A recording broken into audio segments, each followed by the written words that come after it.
সাল 2025 সিকান্দার নিয়ে আমাদের অনেক বেশি আশা ভরসা ছিল, কিন্তু সিকান্দার কিন্তু বক্স অফিসে ওয়ার্ক করেনি। যদিও সানি দেওলের জাট সিনেমাটি কিছুটা বক্স অফিসে পারফর্ম করছে, কিন্তু 2025-এর সবচেয়ে বড় ধামাকা কিন্তু এখনো বলিউডের হাতে আছে, আর সেটি হচ্ছে ওয়ার 2। ওয়ার সিনেমা যেভাবে ঋত্বিক রোশন আর টাইগার শ্রফের সিনেমা বক্স অফিসে ধামাকা তৈরি করেছিল, তো সেই ধামাকা কিন্তু আবার হবে, কারণ এইবার ঋত্বিকের সাথে আছে জুনিয়র এনটিআর। তেলুগু ইন্ডাস্ট্রির NTR big plus point War 2 সিনেমার জন্য। আপনারা জানেন যে তেলুগু ইন্ডাস্ট্রির এনটিআর বিশাল একটি ফ্যান বেজ আছে, তো সেই ফ্যান বেজ এবং ঋত্বিকের ফ্যান বেজ দুই মিলে কিন্তু একাকার করে দেবে পুরো বক্স অফিসকে।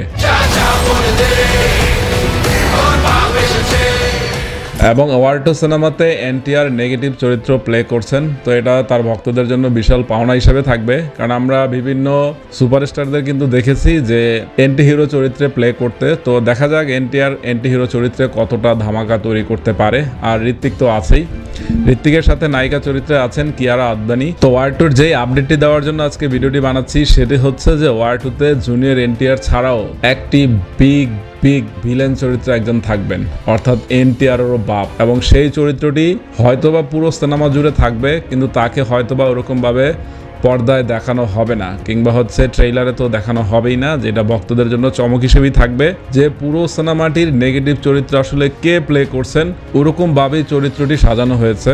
অর্থাৎ এটা একটি বিগ ধামাকা, এবং এই বিগ ধামাকার ভিলেন চরিত্রটি শুধুমাত্র আলিয়া ভাট যেভাবে স্পাই ইউনিভার্সে এসেছেন, সেই আলফা সিনেমাতে ওই চরিত্রটি উন্মোচন করা হবে। অর্থাৎ পুরো চরিত্রটি এমনভাবে সাজানো হয়েছে, এটা অনেক গোপন রাখা হয়েছে। তো দেখা যাক যে এই চরিত্রটি আসলে ওয়ার 2 সিনেমাতে কতটা ভালোভাবে ডিরেক্টর প্রেজেন্ট করতে পারে। যাকে সবকিছু নিয়ন্ত্রণ করতে দেখা যাবে, কিন্তু তাকে দেখা যাবে না। ওয়ার 2 সিনেমাটি ডিরেকশন দিচ্ছেন অয়ন মুখার্জি। তো দেখা যাক অয়ন মুখার্জি ব্রহ্মাস্ত্র সিনেমা দিয়ে দারুণ ফর্মে আছেন, তো সে ঋত্বিক এবং হচ্ছে জুনিয়র এনটিআর কে কেমন ব্যবহার করতে পারে। আমি ব্যক্তিগতভাবে বলিউডের ওয়ার 2 সিনেমা দেখার জন্য মুখী আছি। তো এটা টিজার, ট্রেলার বা এরকম অফিসিয়াল পোস্টারও কিন্তু আসেনি। তো যখন মুক্তির সময় ঘনিয়ে আসবে, তখন একটা একটা করে প্রকাশ করা হবে, এবং প্রতিটি আইটেম, সেটা পোস্টার হোক, টিজার হোক কিংবা ট্রেলার, সবগুলোই পুরো বলিউড থেকে শুরু করে বাংলাদেশের জাস্ট ধামাকা তৈরি করবে।